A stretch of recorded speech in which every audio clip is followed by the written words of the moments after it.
Bienvenue dans ce journal du mercredi 9 octobre.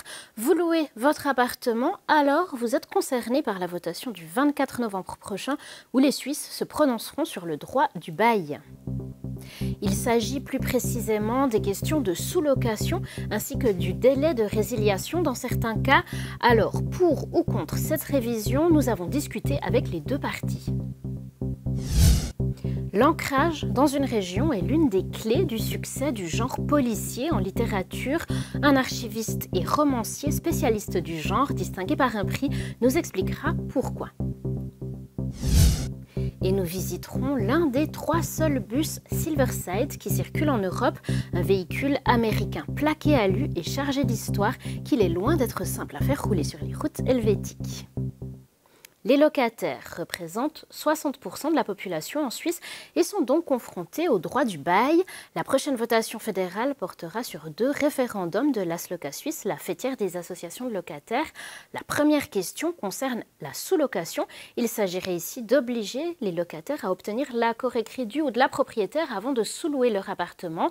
La deuxième modification touche à la résiliation pour besoins propres. Celle-ci permettrait aux propriétaires de résilier plus facilement et plus rapidement un bail. Alors, est-ce un renforcement du droit à la propriété ou plutôt un affaiblissement des droits des locataires? Éclairage Mathieu de Dardel. La question du logement va diviser propriétaires et locataires. 2 changements du droit du bail sont soumis au peuple helvétique lors des votations fédérales de novembre. Le premier point concerne la sous-location. Le locataire qui désire sous-louer une maison ou un appartement devra obligatoirement obtenir l'autorisation du propriétaire par écrit. Pour l'association des propriétaires fonciers, c'est une retouche législative qui s'impose. La sous-location, elle reste autorisée. Mais il fallait mettre un cadre, des limites. Pourquoi? Parce qu'il y a eu malheureusement parfois quelques abus. C'est-à-dire que certains locataires ont sous-loué avec des prix qui ont changé. Ils ont augmenté les prix de la location pour le sous-locataire. Et ça, on ne peut pas l'accepter.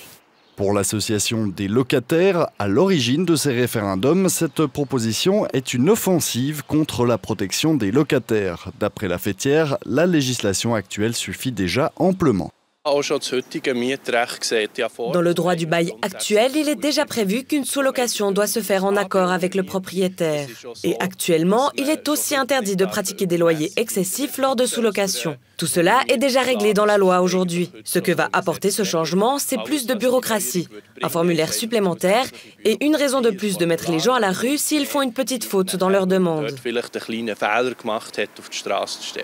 Le deuxième changement législatif porte lui sur la résiliation pour besoins propres. Il s'agit là de faciliter et d'accélérer la résiliation d'un bail si le propriétaire veut récupérer son bien immobilier. Un droit qui doit être assuré selon ses partisans. Un propriétaire qui a travaillé pendant des années, économisé de l'argent pour s'acheter un logement, il est quand même en droit aussi d'en bénéficier de ce logement. C'est quand même correct. Il peut très bien avoir des problèmes aussi familiaux, un propriétaire, et avoir un besoin d'urgent d'un appartement qu'il a loué jusqu'à maintenant. Ça peut arriver chez tout un chacun.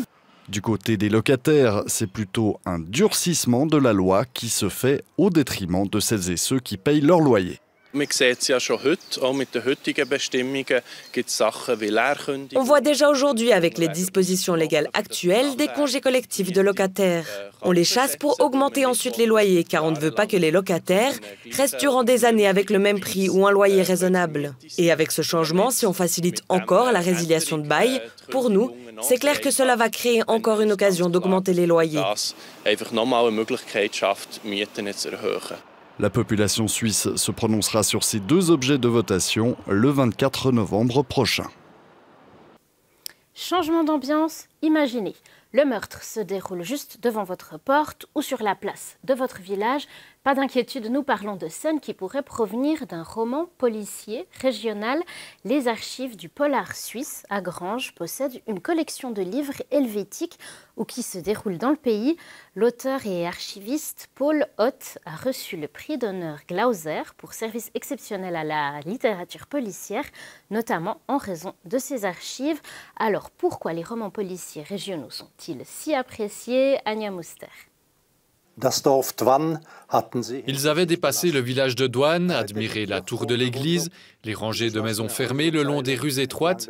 Le regard portait au loin vers le lac de Bienne et jusqu'aux Alpes, qu'une tempête de feu semblait rapprocher. Des conditionnels auraient été, seraient, si... Depuis qu'il était sorti du train en provenance de Bienne, il était sûr d'avoir été suivi. Il ressentait la présence d'un inconnu, entendait des pas réguliers, un grognement désagréable.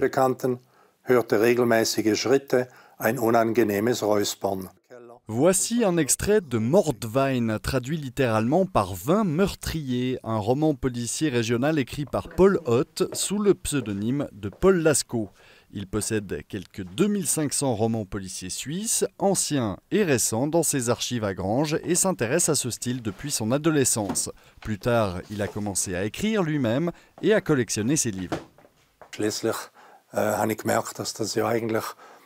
Finalement, j'ai constaté que c'était un bien culturel qui ne devrait pas disparaître, car beaucoup de vieux policiers, cette ancienne littérature, a souvent simplement été jetée, et c'est difficile de les retrouver aujourd'hui.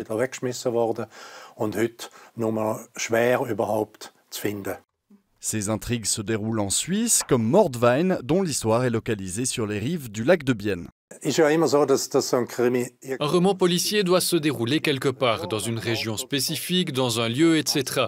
Il y a 20 ou 30 ans, des maisons d'édition en Allemagne ont inventé l'expression « roman policier régional » comme outil marketing afin de pouvoir classer les produits.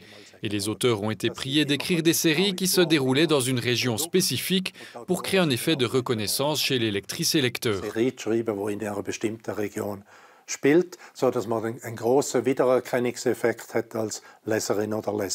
Sa maison d'édition, en Allemagne, publie 150 romans policiers par année et confirme la popularité des romans policiers régionaux. Les romans régionaux ont toujours été appréciés, car on reconnaît des choses de sa propre région.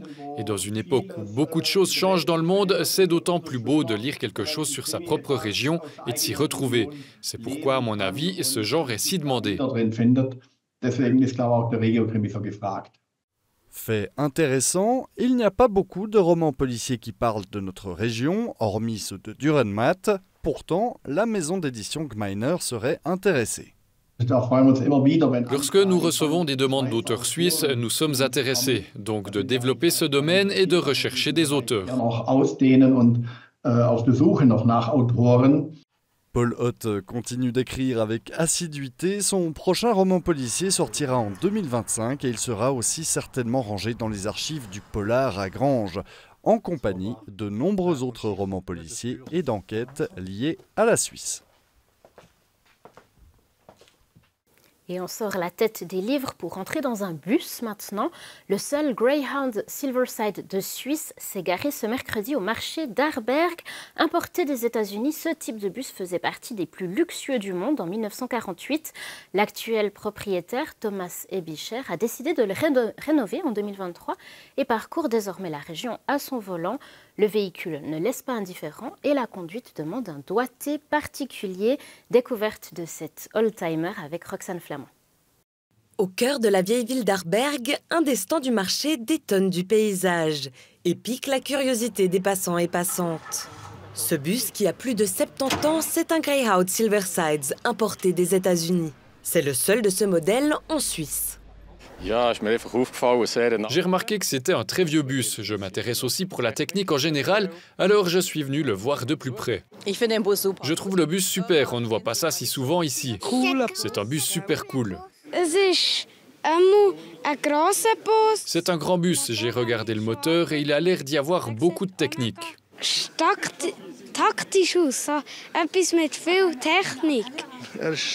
Il est vieux, mais très bien construit et très beau.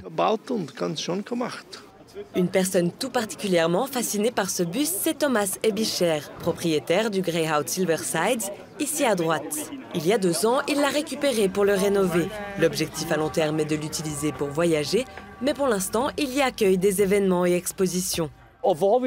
Même si je ne peux pas utiliser ce bus pour voyager, je suis très heureux de voir la joie qu'il peut apporter aux gens quand ils le voient. Les discussions que j'ai avec les gens, c'est une récompense pour tout ce qui est investi pour le bus. Rien que pour cela, ça vaut la peine de continuer à faire vivre ce bien culturel. Un bien culturel qui est resté 7 ans à l'arrêt avant d'être récupéré par Thomas Aebischer. Pour que ce bus puisse prendre la route, seulement 2 pièces du moteur ont dû être remplacées. Le démarreur et une partie du système de refroidissement. J'étais super surpris. Quand j'ai déplacé ce bus pour la première fois du Petit Vivi à Kerzers, je ne savais pas si la pédale de frein allait lâcher, si le volant allait lâcher, si les freins fonctionnaient tout court. Tout ça était incertain. J'ai été surpris de ne pas avoir de mauvaises surprises et que ce bus était encore en très bon état. Ça montre le savoir-faire des ingénieurs qui ont fait ce bus de 1948. Ce bus, importé des États-Unis il y a plus de 10 ans, n'est toutefois pas simple à conduire dans la région. Il a une très grande distance entre les roues, presque 7 mètres. C'est plus que les bus normaux en Suisse. Ensuite, le braquage des roues est très limité. On ne peut pas prendre tous les ronds-points avec en Suisse. Il n'est pas synchronisé et n'a pas de direction assistée. Ces 4 points rendent la conduite avec ce bus très complexe. On voit qu'il est fait pour conduire aux États-Unis en 4e vitesse et 150 km tout droit. Pour Thomas Aebischer, son bus n'est pas prêt de s'arrêter de rouler pour autant. Ce bus vivra plus longtemps que moi. Je suis né en 1964 et j'ai 60 ans. Il a été construit de manière si solide qu'il va encore rouler pendant des dizaines d'années. Prochain arrêt pour le Greyhound Silversides, la place centrale de Bienne, qu'il rejoindra dans 2 jours. Après ce journal, on parlera théâtre. Dans l'interview, Thomas Loosli discutera avec Claudia Noira de son dernier spectacle, Un seul en selle, puisque le vélo est au centre de l'histoire. Avant-goût, regardez. Eh bien, tout à l'heure, j'accueille Claudia Noira, non pas comme présentatrice de Télé Bilingue, mais comme comédienne. Elle va nous parler de son nouveau spectacle, Dans la roue de Jeannie Longo, un spectacle de théâtre très étonnant qui parle de cyclisme. À découvrir tout à l'heure. Voilà, c'en est tout de ce téléjournal, mais l'info continue sur ajour.ch. Merci de nous avoir suivis.